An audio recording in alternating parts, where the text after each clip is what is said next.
In the compact world, the Mazda 3 certainly enjoys a reputation for being stylish, premium, and very fun to drive. Today I'm taking a look at the latest version of Mazda's bestseller. Let's take an in-depth look at the 2016 Mazda 3 hatchback.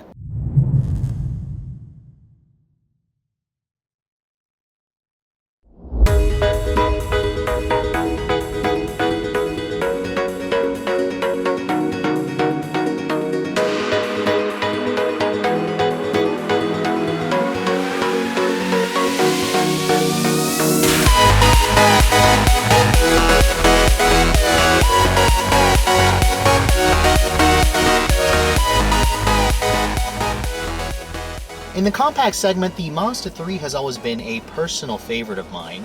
If there was ever a time where a personal friend or family member asked me which compact car I should get, and they didn't want the stereotypical Civic or Corolla, the Mazda 3 was always my go-to vehicle. Now, by now you guys should be pretty familiar with this car. In fact, I'm pretty familiar with the Mazda 3. It was one of the first press cars the company ever loaned me back in 2013. And over the years, I've pretty much gotten a Mazda 3 every year to show you guys, and I'm happy to report that this 2016 model that I'm showing you is probably the Mazda 3 that I would buy for myself. It's the 5-door hatchback S Grand Touring trim equipped with the new sport appearance package that Mazda introduced last year. Now, if you guys remember, I showed you guys a Mazda 3 hatch last year equipped with the 6-speed manual and the larger 2.5-liter engine. This time I'm showing you basically that same trim in the gorgeous and very signature color from Mazda, the Soul Red, equipped with the 6-speed Skyactiv automatic transmission. Arguably, this is the transmission that most of you shoppers out there probably choose, especially if you don't want to deal with rush hour traffic in some of the areas you guys live in. Anyways, the design of the current 3 has definitely wore the Kodo design language very well. It shows off the sleek and aggressive lines of this compact car very nicely, especially when you guys go for the 5-door hatch. The 4-door sedan is also available, but come on guys, the hatch is really the cooler offering. Now, looking at the front end of the Mazda 3, the company hasn't really changed anything since 2014, aside from the new sport appearance package that adds the lower body kit, these new dark finished 18-inch wheels, the rear spoiler on the back.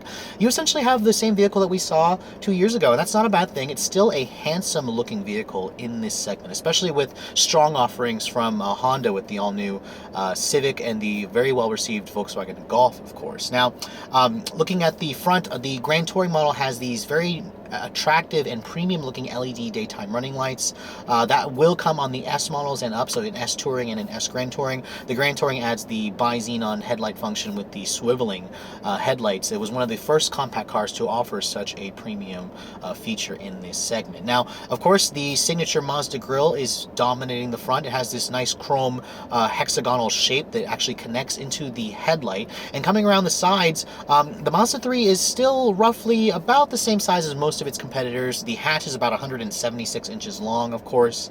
The 18-inch wheels, especially the dark finish, looks phenomenal, especially with the beautiful Soul Red metallic paint that Mazda charges $300 extras for. And then coming around back, you have the classic look of a hot hatch, basically. In fact, the entire wrapper of this car kind of screams Mazda Speed 3, which gets me excited because Mazda is supposed to be showing us a refreshed 3 for 2017, and hopefully, I'm praying that the company is bringing back their Halo Mazda Speed 3 when they do show off that refresh. Now, of course, LED taillights are included on this top trim Grand Touring model, and most of the hatchbacks, actually all the hatchbacks will come with the dual exhausts with the chrome tips. If you guys go for a baser sedan, I believe they just have a single exhaust. And overall, I think the Mazda 3's design language has aged very well. It still stands out very nicely in this class, and it really the main competitor that Mazda is going to be facing is the new Civic hatch when that's released later this year, and Honda really benchmarked this car. But enough about the exterior. Let's take a look at the inside and see if it looks just as nice as the exterior does.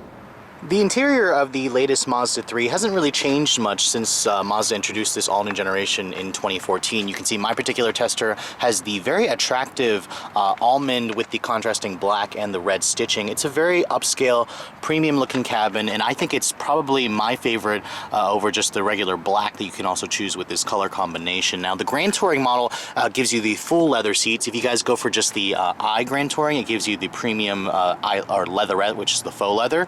So it may be a worthy upgrade if you guys prefer that. Now, stepping inside the vehicle, the Mazda 3 has the typical step-in height that you expect from a compact car. It's pretty easy to see out of this vehicle as well, and just sitting inside, you have a very instant level or feeling of quality that you don't get in some of its competitors. Now, shutting the door, it has a very nice solid thunk, so it just adds to the level of premium ambience in this vehicle. And you can see my tester does have Mazda's smart key entry system with push button start. If you guys go for the touring trims and up, it does come standard with that. So all you have to do is put your foot on the brake and then push the button right here to fire up the engine.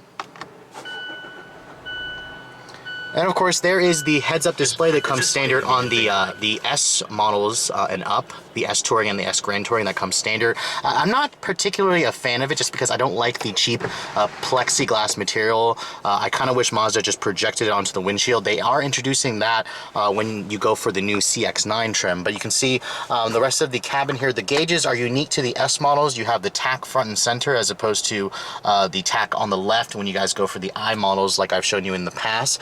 And overall, the materials in here are pretty good. I mean, this car's interior kind of fools you into thinking you bought a luxury car when you look at it from some different angles. The dashboard is composed of a soft touch, high quality graining material. There's some nice faux aluminum trim.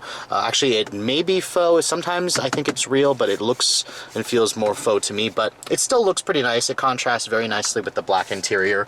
The door panels here could be a little bit softer. It is a soft touch material, but I wish it was a little bit more pliable when you rest your elbows there. There is some nice leather on the door armrest here with some nice red stitching. The window is automatic up for the driver's side only. I kind of wish Mazda made it for the passenger side as well, just to aid with the whole premium ambiance this car gives you. The steering wheel, it feels good in your hands. It's leather wrapped with some nice red stitching. There's some faux carbon fiber look trim on the steering wheel and on the door panels, just to give the car a more sportier feel. The steering itself is an hydraulic assist, electrically hydraulic assisted. It feels really good. It has a good feel. We'll go into more on that in the test drive later. Now you can see the rest of the center stack here has some pretty simple controls, nice big knobs for the climate control, well labeled buttons, a nice little screen here with some heated seats, 3-level heated seats for the front seats only. Looking at the transmission selector here, this is the Skyactiv automatic 6-speed automatic transmission with a manual shift mode. Mazda gives you the choice of using the slap shift gate here, or you can use the paddles that come on the S models and up. It's a very nice transmission. There is a sport mode here that you can access that makes the transmission make it a little bit more aggressive in its shifts.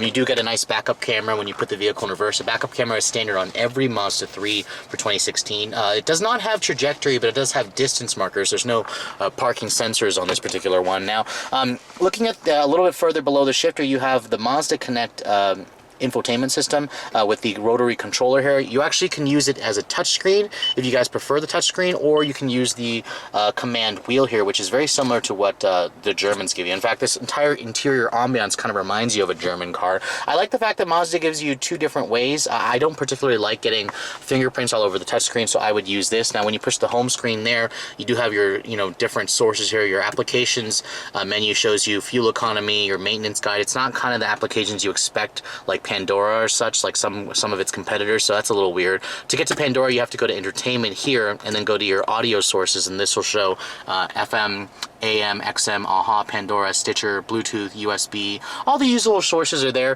One thing that is missing is Apple CarPlay and Android Auto. Mazda has not introduced that feature on any of their vehicles yet. I'm hoping the company will be showing that in the future. Now, one thing that Mazda could improve are the navigation graphics. They're okay. They kind of remind you of most aftermarket systems, kind of like a TomTom or Garmin. It works pretty well. I mean, this is built to a price point, so I'm not really going to complain too much. The nav system, it works pretty well. The screen is a 7-inch screen. Speaking of the screen, you'll get this screen standard on even the base I Sport model. In the past, when this car first came out, you had kind of this like cheap looking aftermarket looking screen, or not even a screen, it was kind of just a little button here with a little LCD display. This screen is now standard, and it's pretty nice that Mazda gives you this feature. A lot of you, when this car first came out, complained about the kind of iPad looking like infotainment screen. This is kind of where manufacturers are going. It looks modern. It looks like there's an iPad mounted on the screen. I think Mazda could make the screen a little bit thinner, could get rid of the black bezels and kind of increase the size to an 8-inch. I kind of hope that the company will do that when they refresh the 3 in the coming years. But looking at the seats, they're nicely bolstered. You can see they look very nice with the contrasting stitching, the black piping or the black accents throughout the seats. The glove compartment here is damped. It's a pretty good size. It isn't lined with felt, but my tester does have the sunroof. The sunroof pretty much comes standard on most of the higher trims. I believe on the touring and up models they come with a sunroof. You do have a nice center console armrest here with some leather stitching. It doesn't slide or adjust, but it does have good storage solutions. Your USB, your navigation map, SD card, and then a power outlet is nicely mounted in there. Overall, I think the 3's cabin has definitely aged very well. It still has that premium ambiance, and I prefer it to the new 2016 Honda Civic just because of the actual controls here versus the touch-sensitive controls that Honda gives you.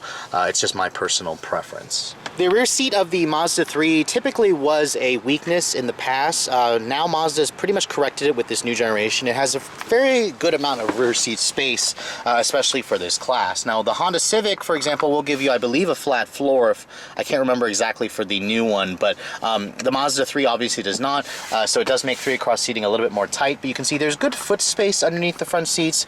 There's no map pocket on the driver's side, but there is on the passenger side.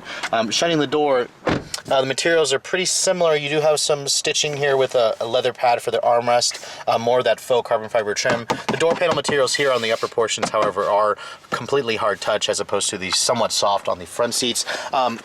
There is a nice center armrest here with some cup holders, and then of course, being hatched, the seats do fold down in a 60-40 split manner.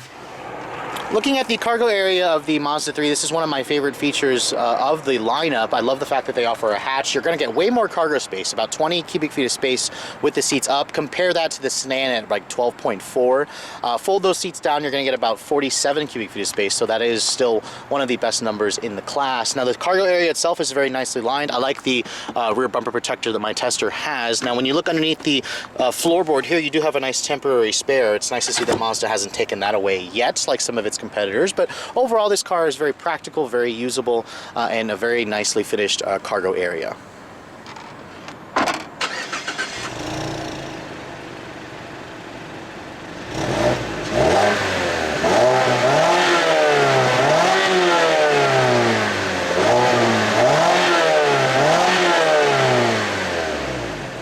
Under the hood, the Mazda 3 still offers a choice of 2 different engines. I have the bigger engine of the 2. This is the Skyactiv G 2.5 liter direct injection, high compression, 4-cylinder engine. This is basically the same motor that I've shown you guys in the Mazda 6, the Mazda CX-5. In the Mazda 3, it still makes the same 184 horsepower and 185 pound-feet of torque. This comes standard on the S models. Now, if you guys go for the I trims, they will have the smaller 2-liter Skyactiv 4-cylinder with about 155 horsepower. Now, fuel economy is actually pretty impressive, despite the fact that this is a big motor by compact car standards. It's rated at 2737 on my particular tester. If you guys spring for the technology package that adds the IE Loop regenerative braking, where it stores the kinetic energy of the brakes when you hit the brakes, that will get you about 2839. Pretty impressive numbers. Really not much lower versus the smaller 2-liter. So if you guys want more power but aren't looking to sacrifice that much fuel economy, it may be worth the price jump to go for the bigger motor. Now this car only comes in front-wheel drive. You can take your pick between a 6-speed manual on this Grand Touring or the 6-speed automatic like my tester. The car weighs about 3,000 pounds. Let's get out on the road and see how it all works together, shall we? Now, as I mentioned earlier in this video, I'm pretty familiar with the Mazda 3, even though I've never actually physically owned one. I've been loaned one pretty much every year since 2013, and by now I've grown very accustomed to this generation. I love driving it. I think it's the perfect compact car for a lot of people out there. So I haven't actually had a chance to drive this engine or this powertrain combination in the car, so let's take a look and see if it improves on an already very successful package.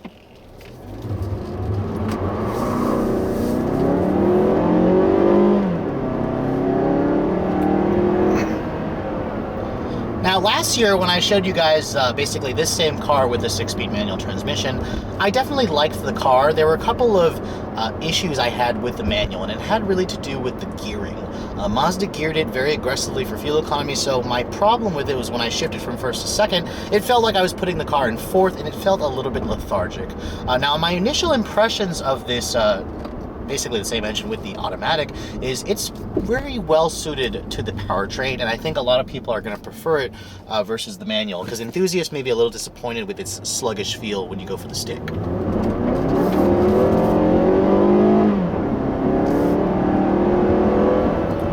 Now, the automatic in this car is a very good transmission, and the Mazda 3 has always been the handling leader of the class. And I have to admit, even though it's not the quickest, I mean, it's not going to be like a Focus ST or a GTI, the 3 will put a smile on your face. And as a daily driver with, you know, the promise of almost 40 mpg, this is a fun little daily driver, a fun little compact car to just commute around in on your everyday commutes.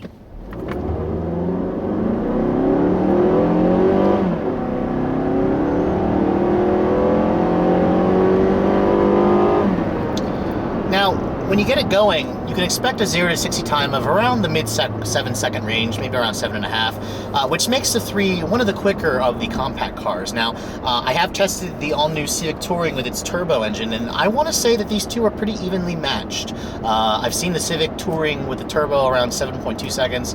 I've seen the Mazda 3 as quick as 7.3, so I would love to see the two lined up in a drag race. You're really gonna feel the difference in power delivery versus those two cars. I mean, the Civic has a CVT. It's got a little bit more of a lower end torque pull. The Mazda has a more traditional 6-speed automatic, and it's got a much smoother power delivery because it is a naturally aspirated big 4-cylinder engine. Now, the 3 has always been one of the best handling cars in the class, and this is really the car that Honda benchmarked when they re-engineered the Civic. The 3 still has very excellent steering. It changes directions very quickly. The steering itself has pretty good feel for an electric power assist, and, you know, to be honest, I'm very impressed with the ride quality of this car. The Mazda 3 in the past has typically been criticized for having a harsh ride, and I don't think that's the case at all. I think the car rides very firmly, but very, very composed. It's very composed, and really you're only going to kind of notice a little bit of road noise, and I think that's attributed to the cheap Dunlop tires that this car comes with, which, by the way, the Dunlop tires on this car, the SP Sport, they really limit the car's handling. The chassis could handle so much more, which is why I'm super excited for a Speed 3, but the tires give up way before the chassis does.